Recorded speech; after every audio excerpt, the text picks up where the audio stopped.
አንድ ንጉስ ነበር በዛ ዘመን ውስጥ ሙስሊም ላይ እንደተዘገበው። ያ ንጉስ እኔ ጌታ ነኝ አምልኩኝ ይል ነበር። ለዚህ ጌትነቱን ሽፋን የሚጠቀመው አንድ ጠንቋይ ነበረው።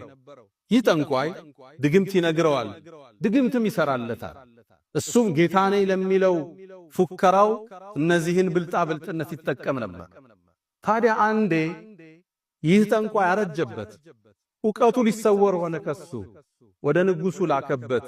እኔ አጀሌ ደርሷል፣ እድሜ ቀርቧል፣ እኔ ሳልሞት የኔን ዕውቀት የሚረከብ በጣም ብስል አክቲቭ የሆነ ልጅ ላክልኝ ላስተምረዋል።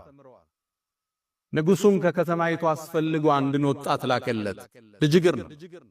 ይህ ታዳጊ ወጣት እዚህ ጠንቋይ የሄደ ጥንቁልናን መማር ጀመረ፣ ሲሕርን መማር ጀመረ።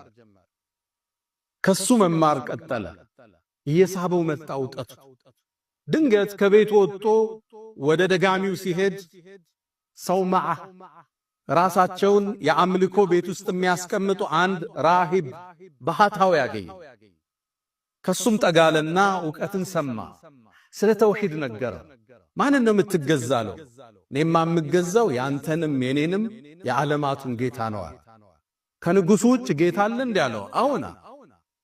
ጠዋት ከሱ ተውሂድ ተምሮ ወደ ሳሂሩ ይሄድና ዕውቀትን ይቀስማል። ሲመለስም ይማራል። በዚህ መሃል ልጁ ውዝግብ ውስጥ ገባ። ግን የዚህ የባህታዊው ትምህርት ወዶታል። ስለ ተውሂድ፣ ስለ ዓለም፣ ስለ አርሕማን ነው የሚነግረው። አንዴ ከትምህርት ወጥቶ ሲመለስ መንገዱን የዘጋ እንስሳ ቁሟል። ሕዝብ ማለፍ አልቻለም። ትልቅ አውሬ ቁሟል። ጠጠር አነሳና እውነትን ገለጠ። አላህ ሆይ አለ፣ የዚህ የባህታዊው መንገድ አንተ ዘንድ ከደጋሚው በላይ የተወደደ ከሆነ በዚች ጠጠር ይህን እንስሳ ግደለዋል። ጠጠሩንም ወረወረ። አላህም በእጁ ከራማን ፈጠረ። ያ እንስሳ ሞተ። ጥቅልል ብሎ ወደ ራሂቡ ተመለሰ። መጣና ማለው ለባህታዊው፣ ዛሬ እኮ እንዲህ ተከሰተ።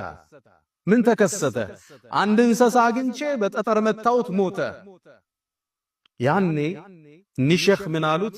ልጄ ሆይ ዛሬ አንተ ከኔ በላይ ደረጃ ከፍ ብሏል።